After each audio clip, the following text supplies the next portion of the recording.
All right, good afternoon. I'll try not to put you all to sleep here after having a big lunch. And you might have to pardon me. I'm going to sneeze once in a while. This is allergy season for me, so I brought it with me here to Meridian. I want to thank the city of Meridian and everyone who was involved in this whole project, and the Rail Passenger Association staff.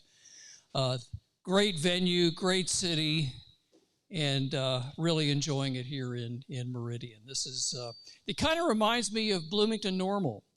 We had a meeting there with Tempo, Texas Eagle, and they've done such a great job in Bloomington Normal and also here in Meridian as well with development.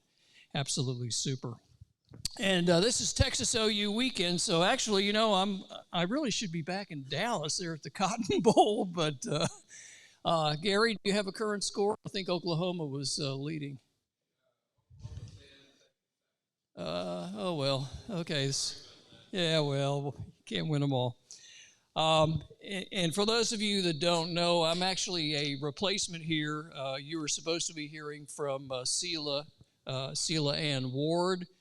She's a local celebrity. I don't know if you have heard of her or not.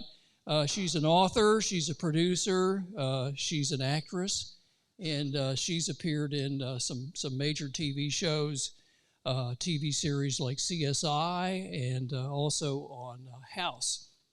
And the only TV appearances I ever make is when a local TV station wants to know how come we don't have high-speed rail in Texas yet, or why are these damn trains blocking the tracks and I can't get through? Oh, well, yeah, that's how it goes. But I want to talk to you a little bit about rail advocacy this afternoon, and going to ask a few questions of you, and there's going to be a test at the end, so make sure you pay attention. Starting thinking regional and promoting national, and those are the three building blocks, and I want you to answer a couple questions for me. For instance, number one is a defining moment. What was your defining moment that you became a rail advocate or got interested in this crazy thing? Who inspired you? What can you do to elevate the conversation for more trains, for more people, for more places? Getting back to your defining moment, was it someone in your family? Was it something that you saw? Was it an experience you had on a train? Was it Richard Anderson, the former president of Amtrak, who said, all we need are experiential trains? And did that get you motivated for something else? Who's the person that inspired you the most? Was it a family member? Was it someone else in advocacy? Who was your inspiration? So let's talk about defining moment. There we go. For me, my defining moment was as a 15-year-old inspired cub reporter for a weekly newspaper in Burlington County, New Jersey, where I lived. And I was a stringer for that paper, and they gave me an assignment.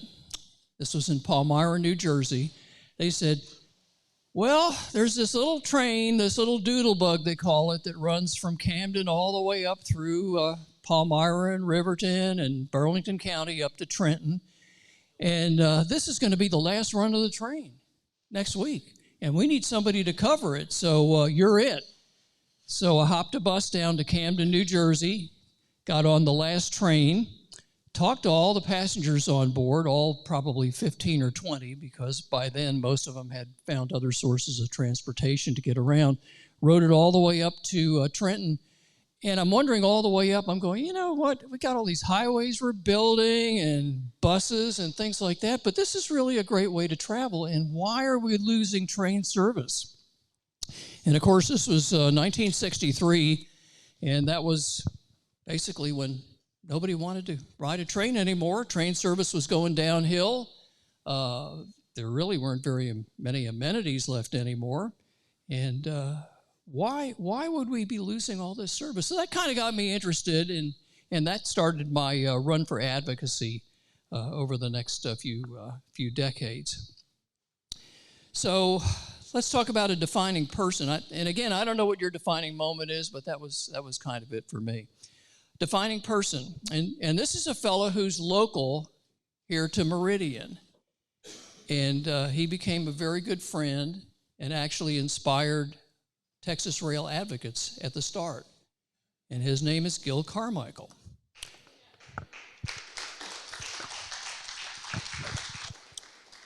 For those of you who don't know, Gil was born and raised in Mississippi. He actually owned a car dealership right here in Meridian. He was an early leader in the Mississippi Republican Party back when he was pretty well staffed with Democrats. Gil actually ran for governor twice, and he ran for U.S. Senate once. He did serve as the FRA administrator under the first Bush administration from 1989 to 1993. And he's also noted as founding the Intermodal Transportation Institute at the University of Denver. He was a friend of Texas Rail advocates. How we got acquainted with Gil is we met with him with the originating members of TRA at Dallas Union Station back in 2000. And Gil said, you know, there's these things called the high-speed rail corridors that the U.S. DOT is establishing. And one of them is going to run right through your city here, the South Central High-Speed Rail Corridor. He says, I think you guys ought to get behind this thing and see what you can do about getting some good passenger train service down here. Gil also inspired us to hold a statewide rail conference. He said, you need to get people together from the public and private sector. And you not only need to promote passenger rail, because down here in Texas, you've got 99% freight rail. You work with the freight rail people, you build a consensus, and you're going to get stuff done. Gil was a speaker at several of our Southwest Rail conferences. We met with him on the phone for conference calls, late evenings. Very good on advice and opinions, and became a very good friend to our organization. So that was my defining person. And then a defining public involvement. Well, I lived in this little town called Coppell, which you probably haven't heard of. It's northeast of the DFW airport. And it started out when we moved there. It was a little 4-lane asphalt road intersection with some blinking lights. Now it's about 45,000 people. But back in the 1980s, we had the typical suburban sprawl. And, of course, we're building highways right and left in Dallas and Fort Worth. The problem with that, though, is that there's no other transportation options. If you don't own a car, you're not going anywhere. So this little thing called DART came along, Dallas Area Rapid Transit, in the mid-'80s. And in 1988, there was a ballot issue DART put up for long-term debt. And this was to build out for rail, for bus service, just a big, generous area of transportation options in the Dallas area and suburbs. Well, the bond issue, the long-term debt bond issue, failed.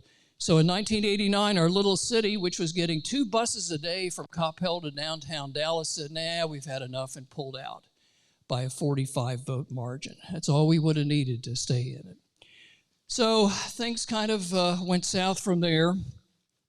In 1996, DART started their light rail system. They had a starter line from Westmoreland and South Dallas to Pearl Street. I was very fortunate to ride on that first train at 7 a.m. in the morning, and everyone got excited after that. Everyone kind of said, well, you know what? How come I don't have a train station in my town? Isn't that the way things work?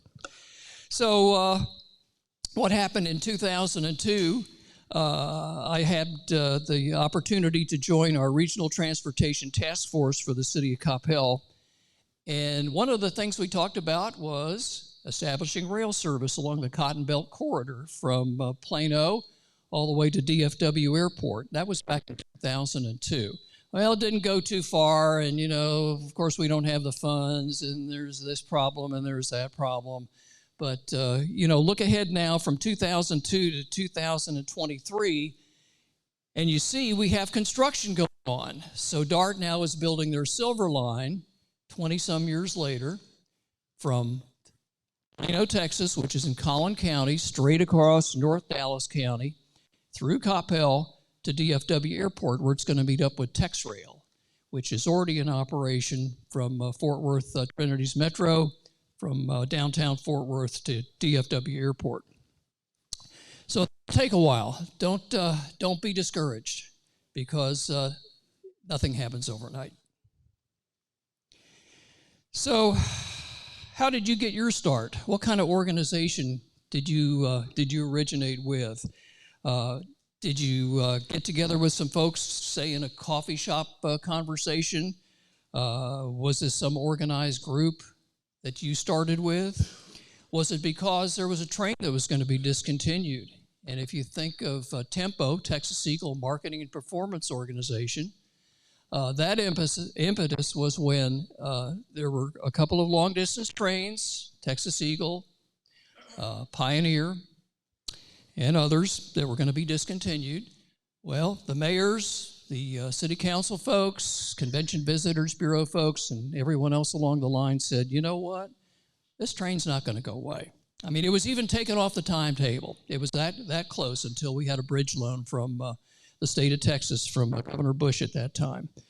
And the Tempo organization prevailed.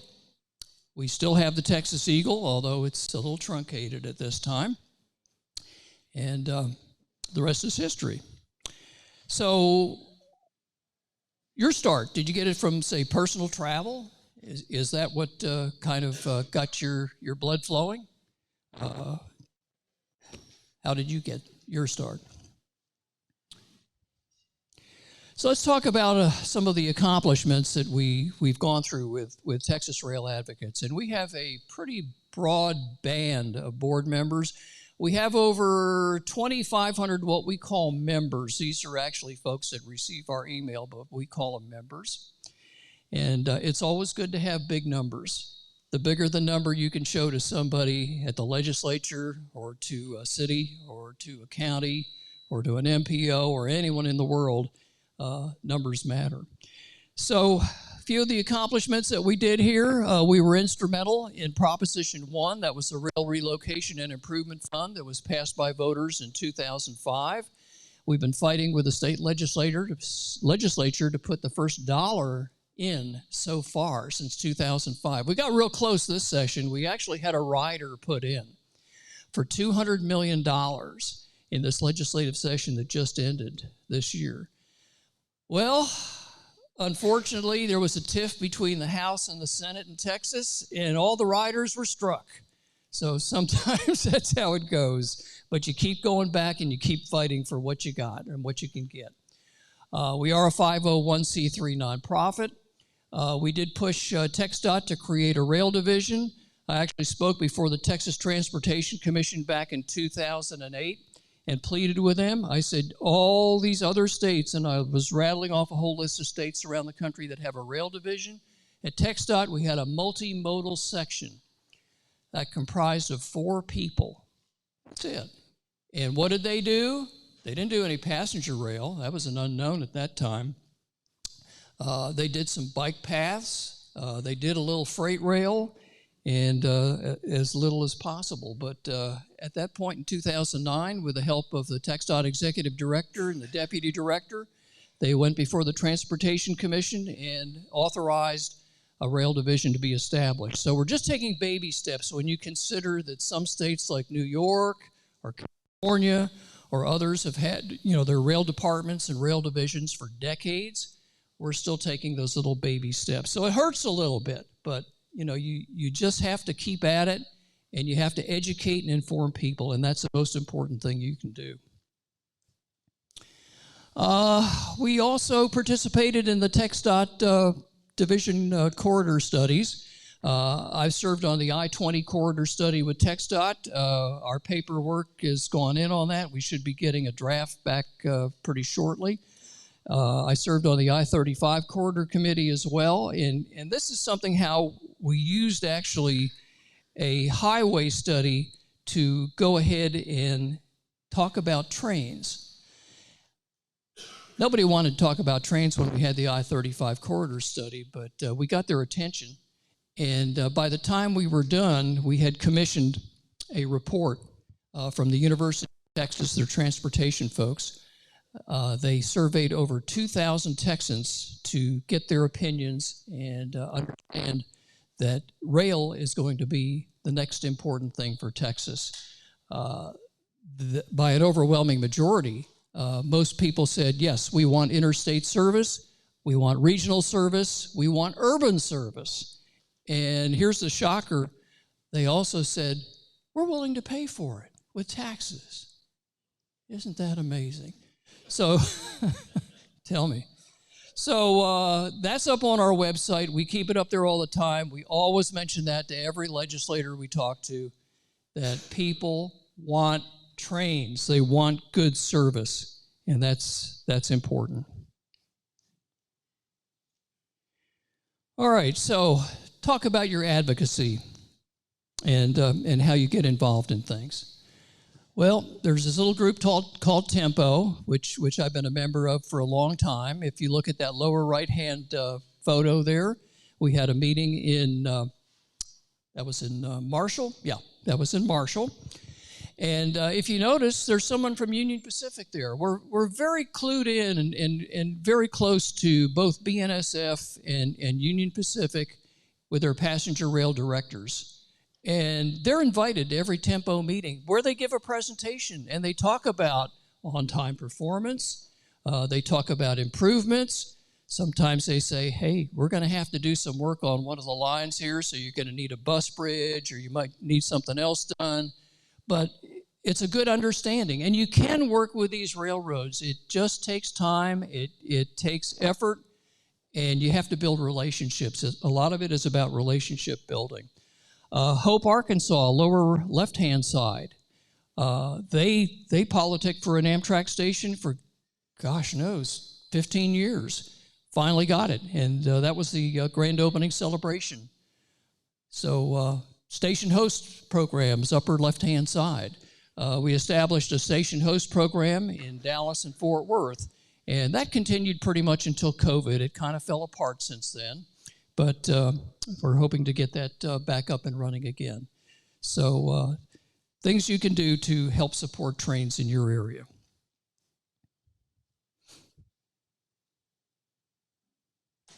The other thing that was a lot of fun to do was National Train Day. And we also had pretty good exhibits in both Dallas and in Fort Worth. If you notice up here, we've got not only historic trains like the Santa Fe locomotive there on the lower right-hand side, but we invited the freight rails to bring out their shiny new locomotives. So BNSF brought one out, UP brought one out, and we also had other activities available. That was the Fort Worth station in the lower left-hand side. Fort Worth Central Station is called now. And we had a lot of kid activities and other things going on as well. So creating a sense of rail community is extremely important.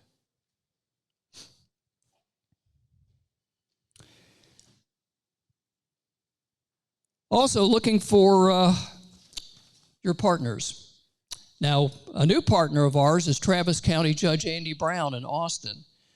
He's been in the news lately talking about why Texas needs to have high-speed rail.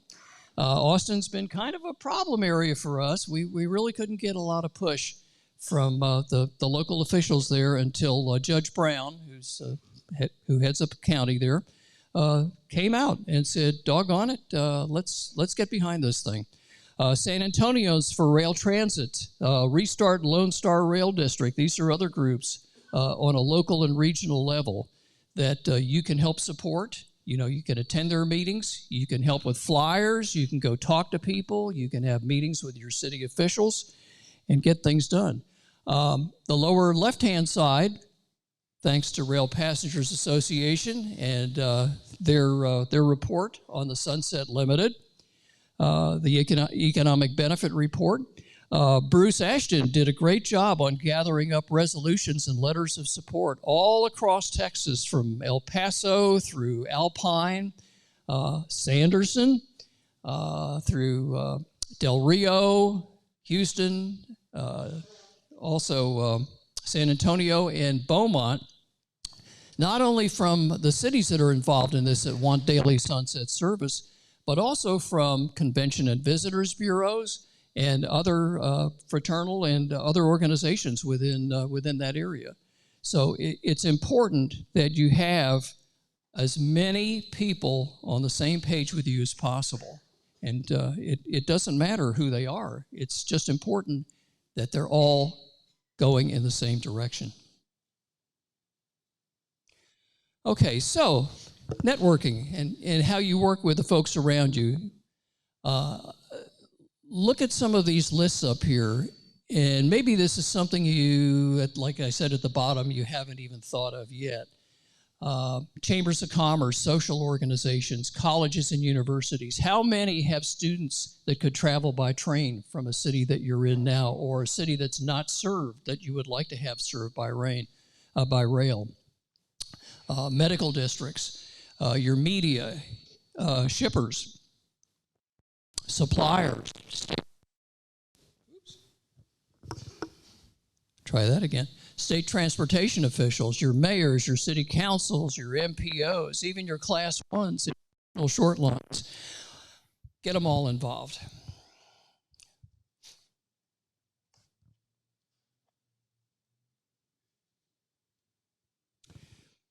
Let's talk a little bit about high-speed rail, and this is not our first rodeo.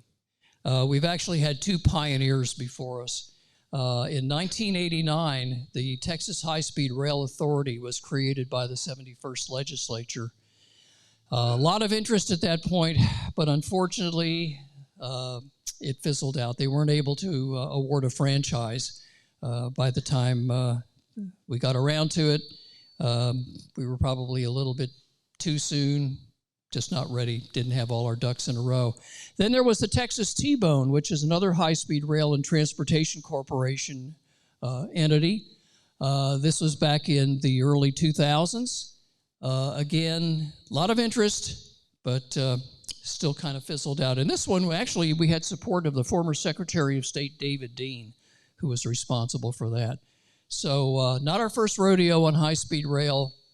You know, doesn't always work the first or the second time, but maybe the third time's a charm.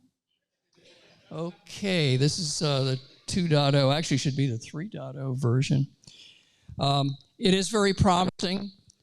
Texas Central's gotten very far. If you're talking about going down a football field, they're at the 10-yard line.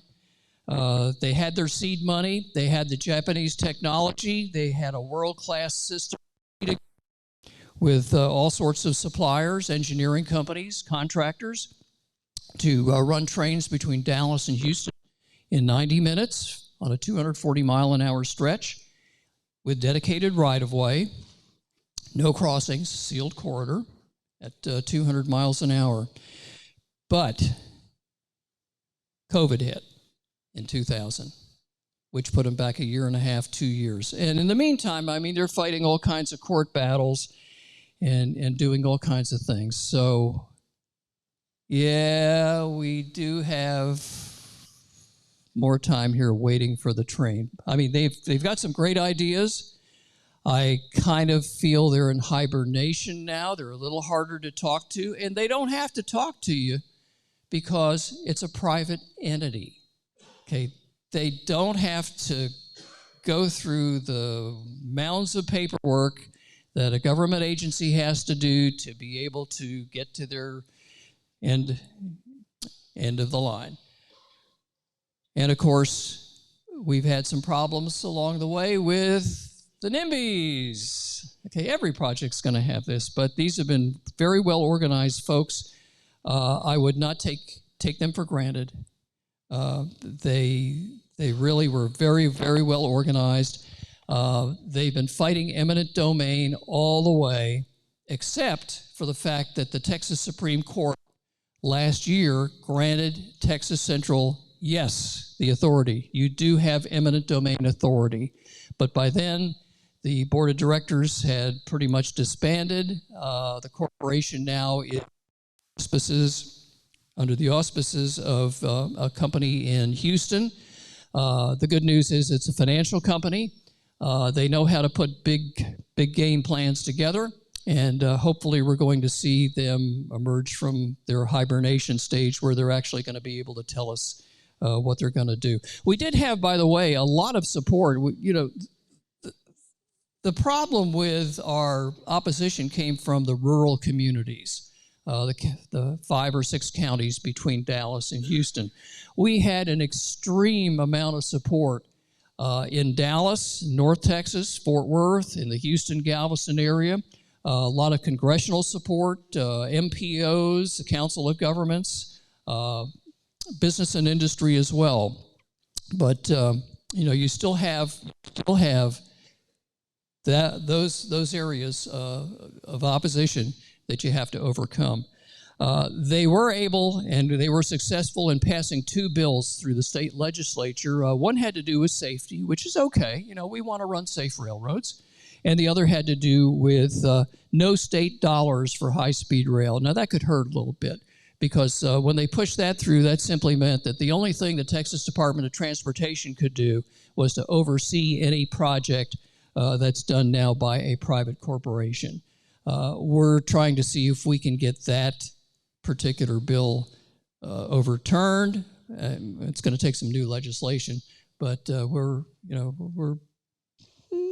slightly optimistic we can get that run through.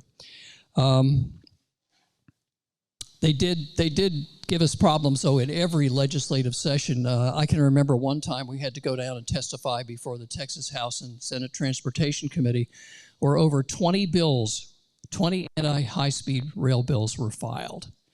And we were able to knock them all down, except for those 2.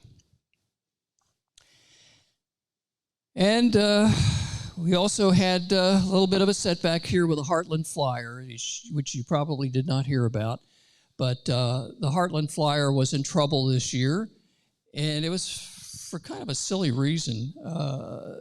The Texas Department of Transportation's budget did not include anything for the Heartland Flyer above the $2.5 million that they write every year, and they take a check and turn it over to Gary's folks over there at the Oklahoma Department of Transportation. They felt for like the last 10 years, $2.5 million's fine. Well, bread doesn't cost 25 cents a loaf anymore, does it? I don't think so, no. And inflation goes up. Well, they never thought that maybe we need to contribute a little bit more than the $2.5 million that goes to the Heartland Flyer. So we went through this session. We almost got the funding for it through the legislature. But again, with riders being thrown out between the House and the Senate, we weren't able to do that. So we do have a savior. His name is Michael. He's at the North Central Texas Council of Governments, Michael Morris, who's the transportation director. And frankly, I think he knows more about rail transportation and developing things in the state of Texas than anyone else. He put forth an $800,000 emergency appropriation from the Council of Governments to keep the Heartland Flyer going. So it will still stay in daily service for at least this year until we can get back and get the budget straightened out over at the Texas Department of Transportation. Okay, we do have some wins. Matter of fact, we have a lot of wins this year, which we're very, very proud of.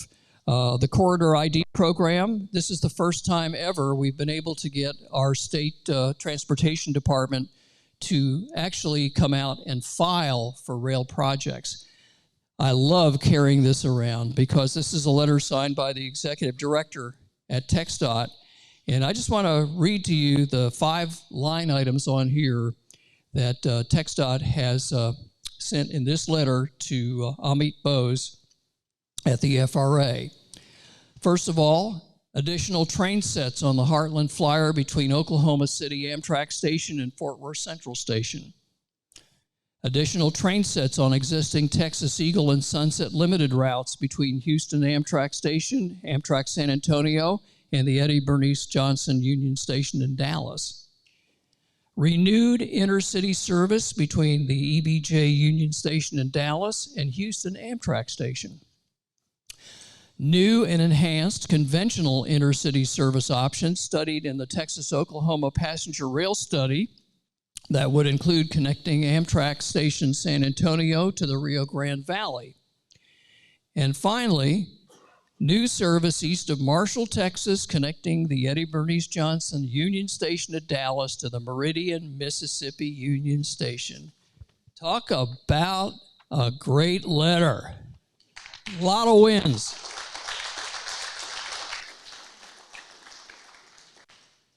They got probably tired of all us Texas rail advocates down there coming down to Austin and bugging them. But I think it might have helped a little bit. So we shall see. We'd love to see those 3 planning grants. It'd be $500,000 each for the Corridor ID program go through. And I guess hopefully by the end of this year, we'll know who the first round of winners are. Now, if we don't get it in the first round, guess what we're going to do? We're going to go back again. Exactly. And again. And also we had some nice letters thrown in by the city of Dallas and also by Fort Worth, the Fort Worth mayor as well. So letters of support and resolutions. Keep that in mind. The more you got, the better. A couple of things I just kind of wanted to point out to you under datas and stories. Using the RPA corridor studies to your benefit. This tool is probably the best thing I've seen since sliced bread. And I want to thank Jim and everyone at RPA who works very, very hard on that, because these corridor studies show that people are out there, people can ride trains, people want to ride trains. Other areas that you can use for data, look online at the Texas A&M Transportation Institute. There's a lot of good meat and potatoes on there from a lot of reports that they've done before. Our state demographer issued a report that said Texans are moving into the urban areas, Dallas, Austin, San Antonio, and Houston. And he said over 75% of the population now will be east of I-35 in Texas. And he said, those are the areas that you're going to have to concentrate on with transportation. And that's why we're looking at more rail for those regions there. Also, we had our report that I mentioned to you about the 2,000 Texans that were surveyed. And we keep that on the Texas Rail Advocate site as well. That's under the I-35 slides that we have. And that talks about why Texans say they not only want more intercity, regional, and urban rail, but they're also willing to spend tax dollars for it too. So let's talk about a little teeny-weeny town in West Texas. Okay, Sanderson, which, by the way, has a new platform. The old little shack there burned down a few years ago. It wasn't even an shack. And look at the population of that town, 769. 769 people in that town. There's nothing within 75 miles of Sanderson as far as a large city or urban area goes. These people are isolated. And if it wasn't for Amtrak and 3-day-a-week service on the Sunset Limited and the Texas Eagle section, they have no transportation. They have no way in and out unless you own a vehicle. And it's important for towns and cities like this to be connected to America. And this is how you do it. You have rail service. 198 riders. Okay. 769 population. So factor that out. That's pretty close to about a third of the population of this little town that use that train. I mean, there's no tourism there. There really isn't too much going on in Sanderson. But if you need medical service, if you want to go to a major city, you're going to drive a couple hundred miles. You could go to the airport in Del Rio, which is about 100 miles away. But the problem is they just lost their air service. So now Del Rio only has a train 3 days a week too. These cities need to be connected. And this is the way to do it with Amtrak. What does it mean to people there? Think about that.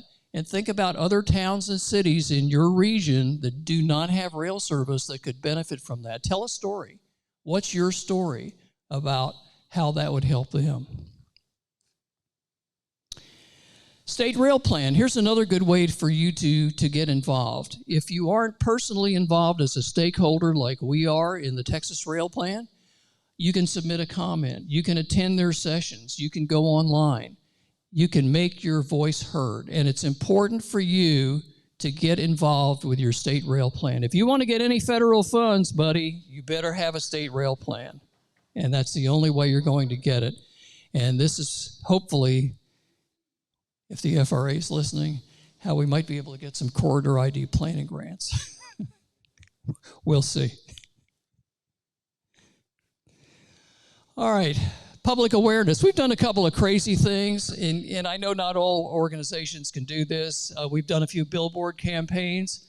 If you look at that, more trains on 35, that's where you're going to find a lot of good information we have about our next corridor we want to develop for high-speed rail, or at least for some better conventional rail as well. We've done billboards on Interstate 35 in downtown Houston during the legislative sessions that basically said you could have been on a train, especially when you're going through downtown Austin at about 2 miles an hour if you're lucky. And also some billboards showing that, well, gas prices are kind of high. Maybe you could have saved a little money on your train. So public awareness is important. We've also been fortunate, thanks to Gil Carmichael and his insistence, that we hold a statewide conference, not only highlighting passenger rail, but freight rail as well. And we hold this every year. The next one's going to be April 15th and 16th, and that's going to be in the Hearst Conference Center, which is not too far from DFW Airport, or from a TxRail, or from a Trinity Railway Express station in Tarrant County near Fort Worth.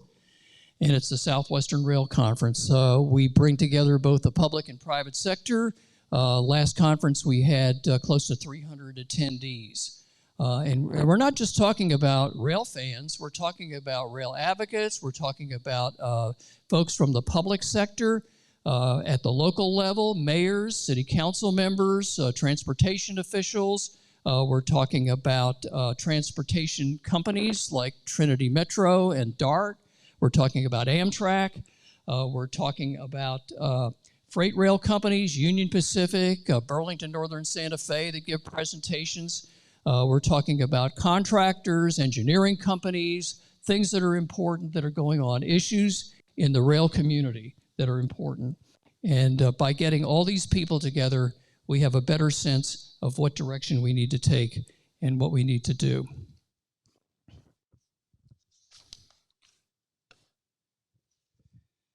So again, thanks to Gil Carmichael for what he did.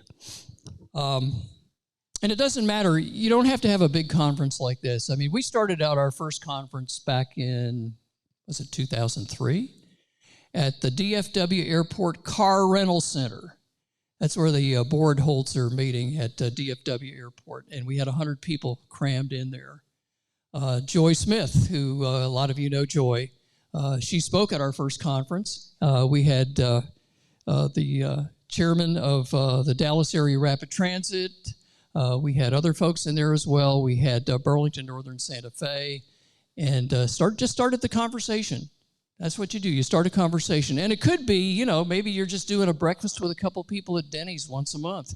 You know, maybe you're doing a brown bag lunch like Rick Harnish does with his organization to just get people talking, get them together in the same room, and start small. You'd be surprised what can occur with that. And your allies are everywhere. They can be passenger advocates. They can be freight advocates.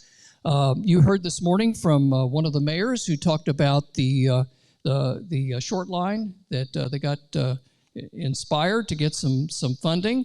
Eventually, that could turn into some passenger rail as well. So you never know where your allies and your advocates are going to come from.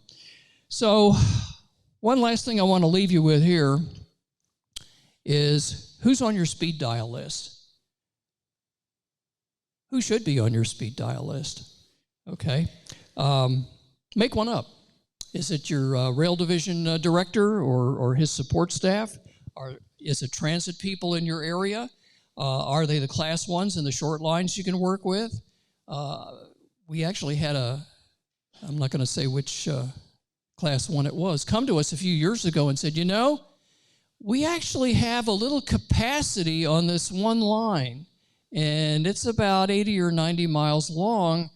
And if you could get some people together and talk about it, maybe we could arrange for something to happen if there was some funding available.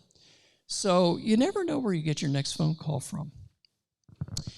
Mayors and councils, they should be on your speed dial list as well, and also your media. If you can talk about something and you can get up in front of a camera or get on a radio station to talk about it, go do it. Go do it. All right. And finally, thank you so much.